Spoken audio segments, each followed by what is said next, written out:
dance for joy or lust or anger. Welcome to Slightly Shambolic SMMT Reviews, the series where we take a brand new car at the Society of Motor Manufacturers and Traders live test day and have just 25 minutes to film a whole review and do a terrible job of it.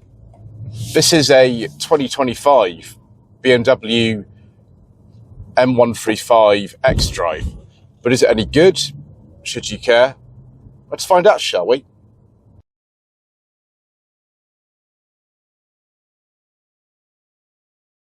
So the current generation 1 Series, the F70, was launched actually last year. It's replaced the F40 1 Series and is still really based around the same chassis and things. But the look of the car is quite new. In fact, this interior is entirely new as well. There are 3 different models available. There is the 120, which has a 1.5 3-cylinder engine with 153 horsepower. The 123, which has a 2-litre engine with 201 horsepower. And then this M135 model, which has standard all-wheel drive, and that has 295 horsepower.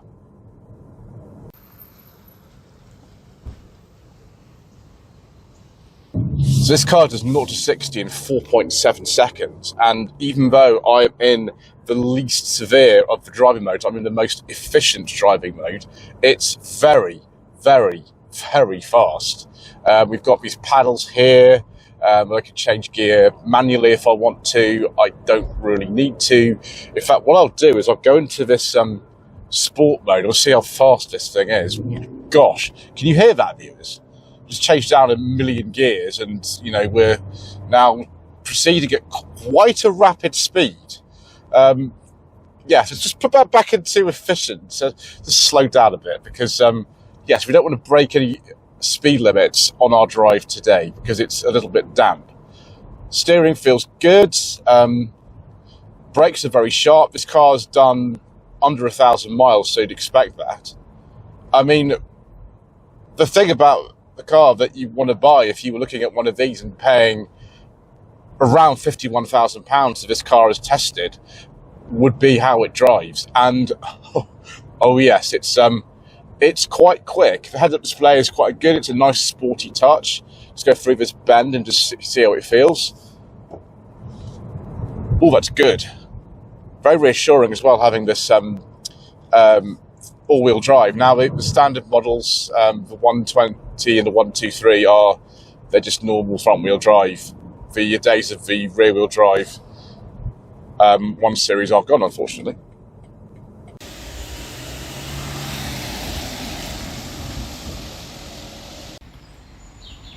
Right, so someone's decided to park right next to me, which isn't the best. Viewers will have to move at some point, but get the general idea of this.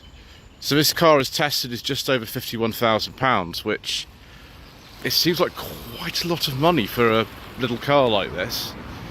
I mean, top of the range Kia Ceed is what, 27 or something? But obviously it's a much less powerful thing than this. This has almost 300 horsepower, and look at these quad exhaust, viewers. Yes. So this colour's actually rather nice. I quite like it. We've also got this lovely sunroof on this particular car.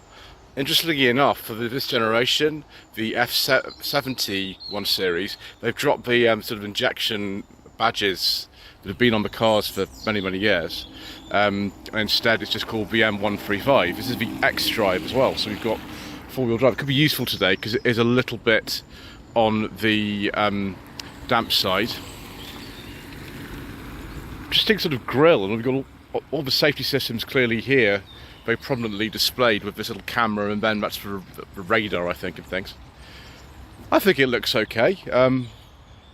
It's different than the standard 120 or 123 models you can also get. Wheels are very, very big. Yeah, I don't know, what sort of absorption that's going to be for the bumps we're going to be inevitably going over when we come out of here, but there we go. Now, because this is not a mild hybrid, unlike the other models in the 1 Series range, the boot is actually 380 litres. It's actually a lot bigger than the two more basic models. Just open up there we go, lots and lots of space. No spare tyre option, I imagine, which is a bit of a shame, but there we are. We've got some coat hooks in here. Sorry, bag hooks. I can't really hand coats, can you? Sort of about the same size as a Golf, really, the boot on this. I mean, the other models, it's a bit less, about 300 litres. Obviously, cameras all round and rear diffusers and all sorts of things to make you happy. Let's go on this side. Unlike the two first generations of 1 Series, this and the previous generation, the F40, are front-wheel drive, in this case all-wheel drive. Materials feel very, very nice, actually. Very nice indeed. You'd hope that for £51,000, wouldn't you? Do we get an armrest? Yes, we do. It's a bit dark in here. We got the sunroof blind open. That's good. We'll definitely need that open. Got USB-C ports in there. And you've got an armrest with some cup holders. Is that a ski hatch? No. It's weird. No ski hatch. The rear seats seem to fold it the conventional way, 60-40. We've got some cup holders in either of the doors. Materials do feel very, very nice. Headroom is okay. It's not cramped in here exactly, but it's not as big as some other cars in this class that I've driven. I mean, I've got a Kia Ceed from 2023, and that feels a bit more spacious than this. But yeah, it feels very sort of modern and high-tech and everything, especially when you look at these dual screens they've got in the front. In fact, why don't we get in the front and have a look at those screens now? Okay, obviously we've got keyless entry and all kinds of other things. All very exciting. Oh look, it's Mr. and Mrs. Quirk from Planet Auto. Morning! Yes, that's a fine motor. You're in my video, Mr. Quirk. I know, that's the aim, always. Excellent. Right, you go and register, I'll see you later. Bye-bye. Right. Let them go and sort themselves out. Gosh, you've got 4 USB-C ports in here then. All the controls in here are on this sort of, I don't know, this panel here. So the start-stop button is this. It's not very distinct from the rest of them. This is the gear lever. And there's no park. I imagine you just put the car in park by turning the electronic handbrake on. That's what I've discovered anyway. So we haven't quite got what I expected in terms of the heating ventilation. I imagined in a car like this that's so new we'd have separate controls, because there's obviously a reaction against putting all the controls on the touchscreen, but in this particular car we've got them all in here, so never mind, just the way that it is. Ooh, a 12-volt socket as well. Looks like a wireless charging pad, cup holders, very, very big central storage cubbies in here.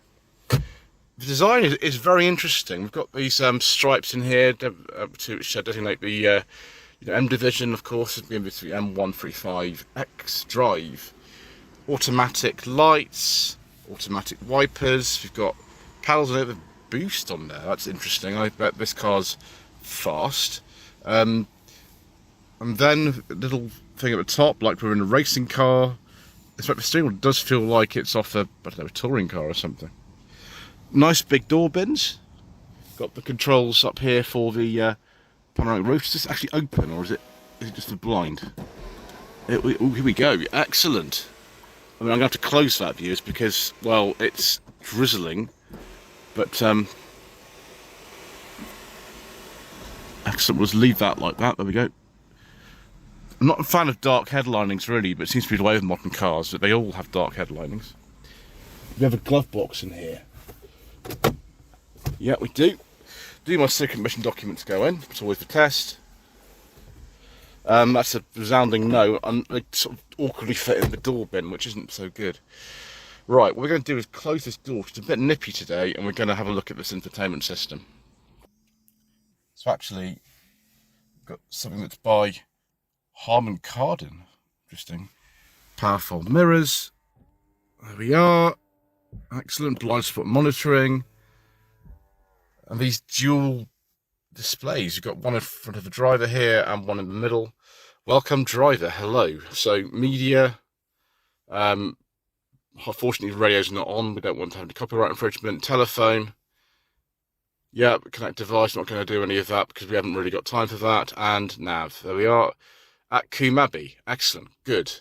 There's a lot of other things we could probably have a play with. That's sort of home, and then there's other things on here. Personal assistant, Alexa, my gosh, Android Auto, Apple CarPlay, maps, climate control, displays. Wow, look at all this. We could be in here all day. So there's actually a driving mode selected down here. So if I press this, there we go, personal, sport, and efficient. I think we'll put it on efficient. Later on, we might have a go at how the car drives, but I don't really have a lot of time for that, unfortunately. This screen here, oh, we've got actual physical buttons for this. That's much better. I prefer that. Settings on here, does that do anything? Oh gosh, it's all sorts of random things.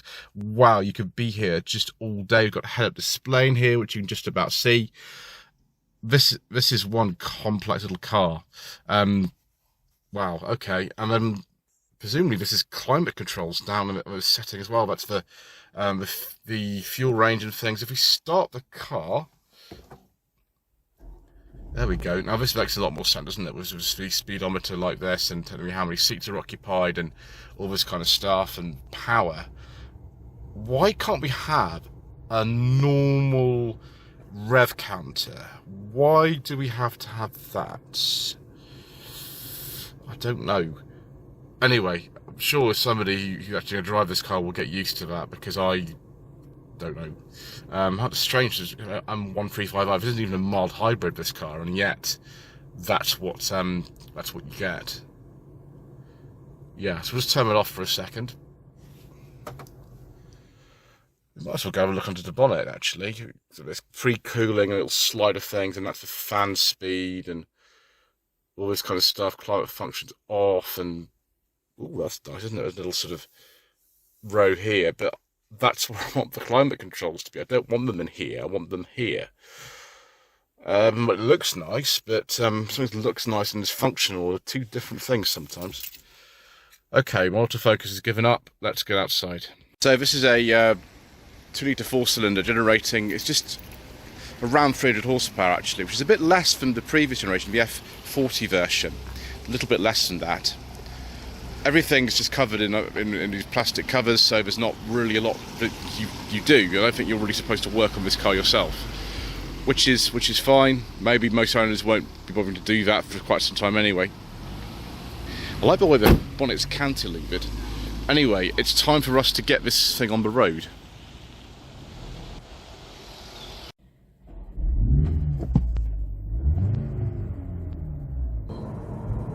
So I need to take this car back now, unfortunately, which is a shame, because I actually quite enjoy this. I don't have a spare £51,000 to spend on this. Now, the range does start from considerably less than that. Starts, I think, around £40,000 for a 120. The M135 more basic version costs around £45,000. Just this particular is a press car, so we've got lots of option packs and things fitted, which is very nice. My head-up display is now telling me that I've just gone 1 mile over the speed limit. Whoops. I don't like the fact that we don't actually have a proper rev counter in here. Now, if I fiddle around with these modes in here, and because I've only got less than half an hour with this car, I just haven't got time to go through all of them. I'm sure I could correct that, but yes, this is a really quite a nice sporty car. You know, if I had a lot of money, and unfortunately I really don't, I'd maybe be looking at one of these for myself. It's actually not as firm to drive as I thought. The problem is that you go speed bumps, it doesn't really like it. But, you know, if you drove a Golf R or something like that, I'm sure it would be very similar to this. So, yes, I actually think that this is quite an impressive car. Anyway, thank you ever so much indeed once again for watching. Please don't forget to subscribe to the channel, like this video and leave a comment below. And we shall see you again soon for some more incredibly rubbish and rushed reviews.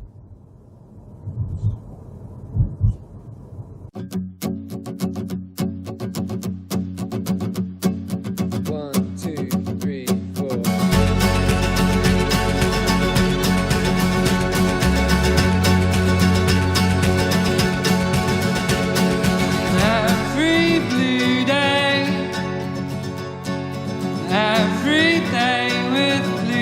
skies, and on every occasion that you do or don't smile.